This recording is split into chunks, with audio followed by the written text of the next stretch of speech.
सबसे पहली खबर जो है वो अमेरिका से है। और अमेरिका में जो कांग्रेशनल मीटिंग होनी थी, जिसके बारे में मैंने आपको गुज़िश्ता महीने बताया था, मैंने आपसे कहा था कि 2 इवेंट होने जा रहे हैं और वो इवेंट होंगे नए साल की छुट्टियों के बाद। तो एक आपने देखा 15 तारीख को बरतानिया में हुआ, जहाँ पे एक एमपीज़ की मीटिंग हुई और बरतानवी पार्लियामेंटेरियंस को बताया गया कि पाकिस्तान में किस तरह कत्लेआम हुआ डी चौक में 26 नवंबर 2024 को, और उसके बाद कुछ मुतालबात किए गए। वहाँ पे अभी फॉलोअप चल रहा है और बरतानिया में लेटर्स भिजवाए जा रहे हैं तमाम एमपीज़ को, और आने वाले दिनों में ओवरसीज़ पाकिस्तानी वहाँ उस मसले को मज़ीद उठाएंगे। अब जो अमेरिका के अंदर कांग्रेशनल मीटिंग है, इसको रोकने की पूरी कोशिश की गई। मोहसिन नकवी भी अमेरिका में मौजूद हैं। इनके ऊपर बहुत दबाव था। एक तो उनके ऊपर दबाव है कि वो किसी तरह डोनाल्ड ट्रंप की जो एडमिनिस्ट्रेशन है उस तक रसाई हासिल करें। ख़ुसूसन मार्को रूबियो से मिलने के लिए बहुत कोशिश कर रहे हैं, जो उनके सेक्रेटरी ऑफ द स्टेट हैं। सेक्रेटरी ऑफ द स्टेट ने अपनी तैनाती के पहले दिन ऑस्ट्रेलिया के, जापान के और इंडिया के वज़राए ख़ारजा के साथ मुलाकात की है। लेकिन एक बात जहन में रखिएगा कि ये जो 4 मुल्क हैं ना, ऑस्ट्रेलिया, जापान, इंडिया और अमेरिका, ये चारों क्वाड का हिस्सा भी है। तो मार्को रूबियो की ये मुलाकातें एक ख़ास तरफ इशारा भी दे रही हैं, क्योंकि क्वाड जो एक पूरा निज़ाम बनाया गया है, ये समंदर की हिफाजत के लिए बनाया गया है, और ये एक समुद्री फोर्स है जो चाइना को रोकती है साउथ चाइना सी के अंदर एक्टिविटीज़ करने से। वहाँ पे उनके साथ कन्फ्लिक्ट में जाते हैं। बाद में कभी तफसील से इसके ऊपर बात करेंगे, लेकिन मोहसिन नकवी को मौका नहीं मिला अभी तक मुलाकात करने का या बातचीत करने का। पहले हम आपको बताते हैं कि मोहसिन नकवी ने वहाँ क्या हासिल किया, फिर आपको बताते हैं दूसरे हिस्से में कि जो कांग्रेशनल मीटिंग हुई है, ब्रीफिंग हुई है अमेरिका में, उसके क्या नताइज आएंगे और आने वाले दिनों में क्या होने जा रहा है, ओवरसीज़ पाकिस्तानी मामलात को किस तरफ लेकर जा रहे हैं, और पाकिस्तानी एस्टेब्लिशमेंट और हुकूमत उनको रोकने के लिए क्या कुछ कर रही है और क्या कर सकती है। ये मोहसिन नकवी की नाकामी का यहाँ से आपको अंदाज़ा हो जाना चाहिए कि हुसैन हक्कानी, जो नॉर्मली इस वक्त इस हुकूमत के बहुत करीबी हैं और हुकूमत की तारीफ़ें करते हैं, इमरान खान साहब के सख्त तरीन नाक़िद हैं, हुसैन हक्कानी साहब भी मजबूर हो गए ये कहने पे कि कोई ज़रूरत नहीं थी, ये गैर ज़रूरी है जो मोहसिन नकवी ने किया है। उनका ट्वीट क्या है, मैं आपको पढ़ के सुनाता हूँ। हुसैन हक्कानी का कहना है कि वज़ीर दाखिला को अमेरिका जाने और ये तासुर देने की कोशिश करने की कोई ज़रूरत नहीं थी कि वो वज़ीर ख़ारजा का काम भी कर सकते हैं। वैसे भी अब तक उनकी मुलाकात किसी ऐसे फ़र्द से नहीं हुई जो अमेरिका के ख़ारजा ताल्लुकात का ज़िम्मेदार हो और पाकिस्तान के काम आ सके। तो ये हुसैन हक्कानी का स्टेटमेंट है। इसके अलावा एक स्टेटमेंट जो है वो ज़ुल्म खलीलदाद का भी है।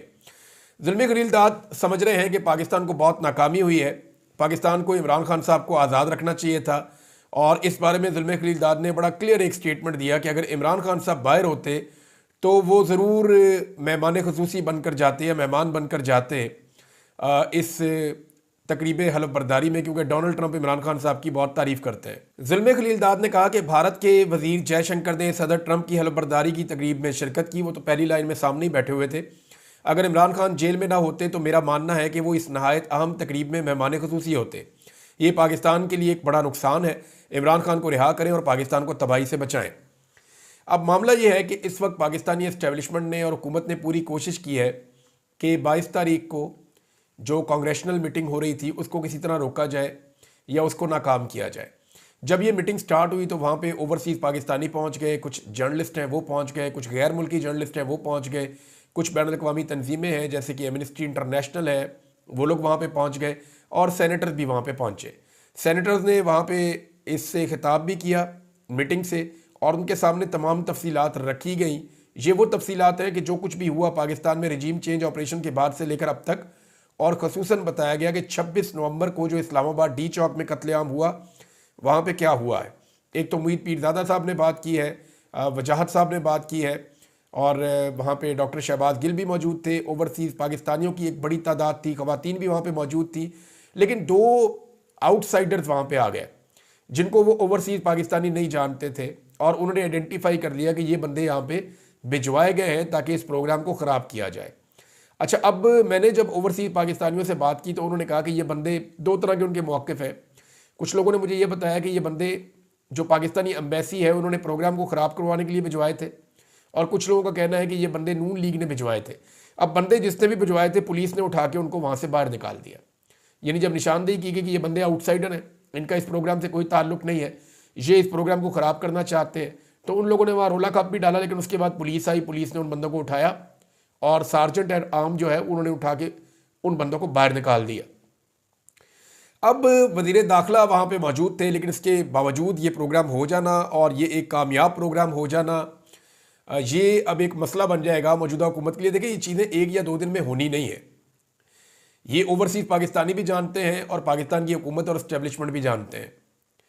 वजह यह है कि अगर हुकूमत ने ज़ोर लगाना है या इस्टेब्लिशमेंट ने ज़ोर लगाना है तो उनको भी महीने लग जाएंगे अपनी चीज़ें सीधी करने में, और ओवरसीज़ पाकिस्तानियों ने ये काम करना है तो उनको भी आहिस्ता आहिस्ता इस काम में आगे बढ़ना पड़ेगा।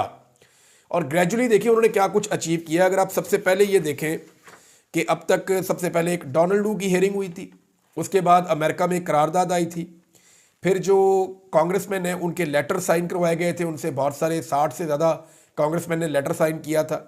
फिर उसके बाद जो है वो अब एक और कांग्रेशनल मीटिंग हुई है, हेयरिंग हुई है, और इसके बाद एक और दो चीज़ें होने जा रही हैं।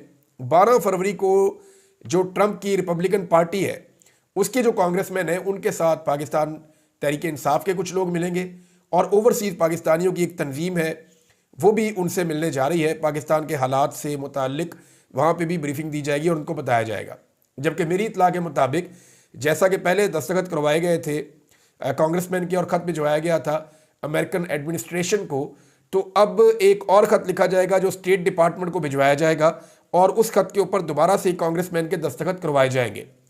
इससे पहले नाजरीन जो एक करारदाद पास करवा ली थी पाकिस्तानियों ने अमेरिका से, उस करारदाद के अंदर जो वोटिंग की सिचुएशन थी वो ऐसे थी कि 431 टोटल वोट थे, जिनमें से 56 गैर हाजिर थे, 7 लोगों ने मुखालफत की थी, जबकि 368 लोगों ने साथ दिया था ओवरसीज़ पाकिस्तानियों का। यानी 368 कांग्रेसमैन ने साथ दिया था ओवरसीज़ पाकिस्तानियों का। 431 में से 368 वोट उनके हक में आए थे, 7 वोट उनके खिलाफ आए थे। इसमें डेमोक्रेट्स के 181 वोट थे और रिपब्लिकन्स के जो है वो वोट थे 187, और जो खिलाफ वोट आए थे वो 7 के 7 रिपब्लिकन्स के थे। अब इस वक्त जो है वो रिपब्लिकन्स की हुकूमत बन गई है और ओवरसीज़ पाकिस्तानी ये चाहते हैं कि एक बाइंडिंग रेजोल्यूशन पास की जाए अमेरिका की सेनेट में, और वो जो पास करवाना चाह रहे हैं बाइंडिंग रेजोल्यूशन, इसमें ये पाबंदियां लगवाना चाह रहे हैं। क्योंकि ये जो कांग्रेशनल मीटिंग हुई है इसके अंदर मुतालबा किया गया है कि पाकिस्तान के अंदर जो अहम तरीन लोग हैं, जो फैसला साज हैं, जैसा कि एस्टेब्लिशमेंट या हुकूमत के अंदर आम लोगों पर लोग बैठे हुए आम मुद्दों पर, वहाँ आर्मी चीफ का नाम लिया गया, वज़ीर दाखिला, दीगर लोगों का नाम लिया गया कि इन लोगों के ऊपर जो है वो पाबंदियाँ लगा दी जाए।